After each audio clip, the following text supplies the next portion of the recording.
There's that viral video, I think it was Derry, is that the name of the town?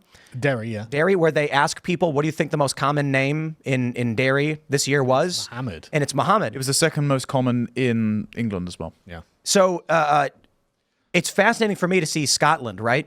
Oh, yeah. They will. What is the line? They'll take our Lives, they'll never take our freedom. Yeah, and the reason is they basically had white ethno-nationalism because they hate the English, but in order to have that in the liberal paradigm, you need to dress it up in minoritarian concerns. So they're like, we want Scotland for the Scottish to then become a vassal state of global immigration and they the spent EU. so much time They fighting, like hundreds of years, thousands of years fighting you, and then they're just like, oh, well. The Scots were able and willing partners in the empire, so Scottish nationalism based on victimhood of the English is nonsense, and that can just go. No, it's a total lie.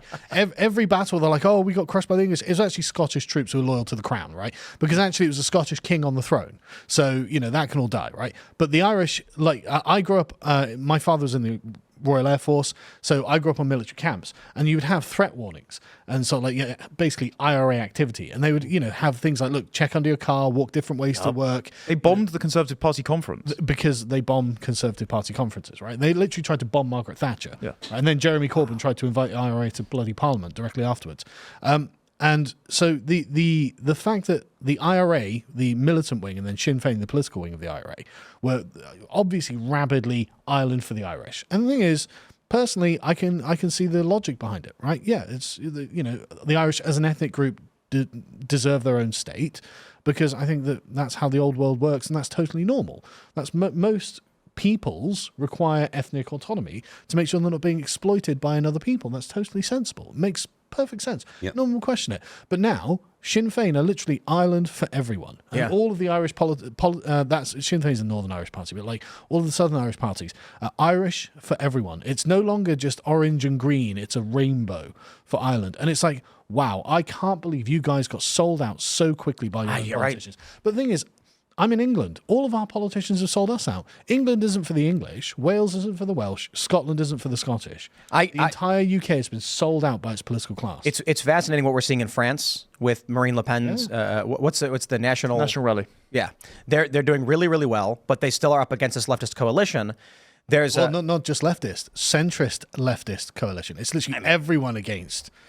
Macron just destroyed his own vote share to save leftism from Le Pen. Right. I'll be like, my view is that the centrists are just leftists with holding up, masks, right? Because this is the power that they lend to. It's the power they want for whatever reason. And my prediction for what happens to Europe, you need only look at the United States. And I think that's the actual plan, and has been the plan for several decades. They want to dissolve the cultural bonds of each sovereign country of Europe, so they function more or less like the way U.S. states do, in that the United States used to have regional dialects, regional diction, and when television emerges, it was it was the thing to do if you were a television anchor who was going national, to eliminate regional diction and make sure you spoke in a way that was like flat.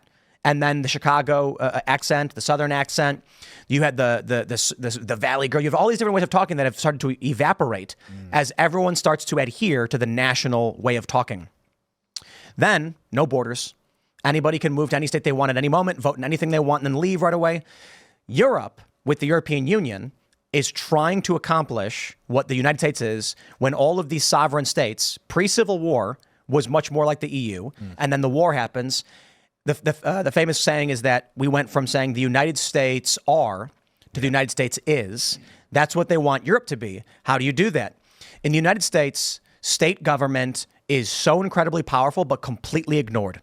Nobody pays attention. They don't know who their local reps are. And we could change this country overnight if everyone focused on their local elections, but it is culturally evaporated. This is what they want for Europe. This is a conscious effort as well. Absolutely. They're very clear. I mean, this is why we have a Supreme Court. This is why we have all like different kind of chambers in the same manner as the United States. It's a very conscious effort to Americanize the entire European continent and homogenize the whole thing. But you'll notice that it's not just in Europe and the European states. Even those countries outside of Europe, it's the entire, what they call the international community. And if you plot that on a map, you realize how small a slice of the world that actually is. Yeah. They want this for every single country, because what they're trying to do is create a world state. They want to create an international administrative world state that has complete control over all of our countries. And I don't like to talk about the WEF, the World Economic Forum, that much, but because it's not directly powerful, but it's the kind of place where the like-minded people who all want that same goal go to organize. It's a cocktail party. It's a cocktail party, but it's for an these influential people one, yeah. who all agree on the same subject. And so you can see why people would naturally gravitate and go, well, this is a WEF agenda. Yeah, it is. This is what this is. Well, on Brexit as well, this is important to note. Keir Starmer, the current Prime Minister, served in the shadow cabinet of Jeremy Corbyn beforehand, even though he doesn't like to think that he did, as the Brexit negotiator pushing for a second referendum. He's a lawyer. He is currently under the thrall of Tony Blair. Tony Blair has taken from his titular Tony Blair Institute, Starmer's government, and packed it out with all of his advisors. They definitely want to get back into the EU. And they've already said, right, we're going to do a bespoke deal with Europe. We're not going to undo Brexit. We're just going to get closer to them on trade and on regulations. And Michel Barnier, who was one of the top executives of the EU, turned around and said, well, that means accepting free goods and free movement of people. So don't be surprised if in the next 5 years, Brexit is de facto, if not de jure, abolished. I've been seeing a lot of reporting on this, especially when reports are critical of Nigel Farage. They basically say it was a dumb idea and it never would have worked, and they're going to change their mind on it and beg to be let back into the EU. Oh, it could totally have worked if we'd just seen ourselves in competition with the European Union. I mean, the corporate tax rate is the one, the point I always make, because it's just such an obvious one. You know, any pro-Brexit government, when the Conservatives took on the mantle of Brexit, they should have just, I mean, they had this plan for Singapore-on-Thames, which would have been very, very low corporate tax rate, because at the moment our corporate tax rate is 25%, which is high anyway. But Ireland's corporate tax rate, so the closest country that shares a land border with us, connected to the European Union, is 12.5. So it's exactly half, which I don't think is a coincidence. It wasn't. Janet Yellen and Rishi Sunak collaborated to make a global corporate tax rate, and Ireland dissented.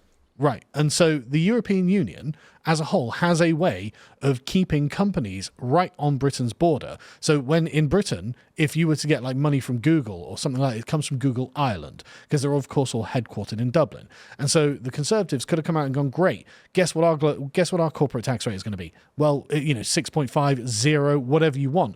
You would have, if you wanted to be competitive, you would have come out and really abolished that and been like, right, guys, come over. We've got loads of great talent, loads of great universities, loads of really educated people.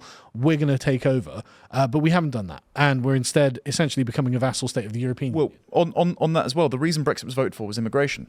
Okay. Oh, God, yeah. Last year, to reiterate to our American viewers, the UK, in a country the size of New York State, let in 1.2 million people legally, with an extra 2 million visitor visas, obvious overstays, and 50,000 illegals. And this was 3 years in a row. Under the Conservative Party. And so essentially Brexit was punished by betrayal. And because the administrators of Brexit were the Conservative Party, the voters voted for lower immigration, the Remainers wanted to stay in the EU, the Brexiteers and the Conservative Party wanted global Britain. They saw the European Union as a constraint to having not enough Indian, Chinese, Pakistani immigration. Do you understand? I know you understand exactly what they're doing. Yeah. They are going to decimate the individual culture of Great Britain, so that you have too many warring factions and there will be no unified culture around anything. They're going to do that in France. They're going to do it in Spain. They're already doing it in these other countries. And the end result is going to be to create a flat, static, randomized system, a cultural system. The end goal of multiculturalism is to make sure that there is no unified force that will be in control or rise up against you. Britain and France will be the same. A mishmash hodgepodge of random cultures and ideas that are in conflict with each other. So that way... Preaching to the choir, man. We totally agree. I disagree. I disagree too. I think that you're going to end up... Because Islam is not a weak... No, you misunderstand. Yeah, it's... Tim's describing what they want. You're describing what they're going to get. What they're going to get, yes. But if Islam takes over Europe, that is that is fine. The goal is, how do we homogenize Europe so that it functions much like the United States? That each individual country of Europe will not be an R, but Europe is. Yeah. And so they bring in as many different people as possible, en masse, as quickly as possible. This will disrupt and displace traditional British values. The British people will be in conflict constantly with their neighbors. So they're unable to do anything. And then your political parties are making sure this is happening. And it will look the same in Britain, in Spain, in the Netherlands, all over the place. It's going to look like the Middle East. And that's fine because it gives you a homogenized control structure. So Europe becomes one thing. If they can, if they could make all of Europe adhere to the same language and the same beliefs, they would do it, and they don't care what it is. The way you do that is you burn it down and build it up. So the idea would be, you've got too many people who are British and speak English. You've got too many people who are French who speak French. The Spanish, they speak Spanish, and they don't communicate the same language. Now, it is true that Europe, with its proximity in years, many people in Europe do speak each other's languages and based on their proximity. There are strong national cultures still. Right. So you look at the United States and France even. French is dying out in Canada. In Quebec, it's very hard for them to maintain French. We have only a couple places in the U.S. where French is even a language, and everyone is speaking the same dialect now. California and Idaho are the same place. It doesn't even matter anymore. And so we have a lot of problems with the structure of our government, immigration, et cetera. You look at how the United States is. You can pack up and move to any place you want without question, get your ID changed in 5 minutes. I'm being somewhat, I'm exaggerating. You move from New York to Idaho. No, I get you. You walk right in. You're an Idaho resident. Boom. It's crazy, actually, how ready Americans are to just pick up and move to somewhere else. Technology's made everything too frictionless. Well, no, it's not just that. This is part of like a kind of uniquely American mindset. When we were at the NatCon convention earlier, and on the Monday, one of the chaps giving the speech was like, "Well, look, if you don't have a particular kind of church in your town, then you go to this other town, and if you can't get there, you go to if you can't do there, you move to another state." And I'm like, pastor, by the way. Yeah, it was a pastor. Yeah, he was a pastor, and I'm just like, my ancestors fought with Alfred the Great against the Vikings. I'm going to die in Wessex. My bones are going to be buried there. And hopefully, God willing, my sons will as well. Thanks for watching this clip from Timcast IRL. Make sure to check out the live show Monday through Friday at 8 p.m. on this channel. Subscribe, and we'll see you all there.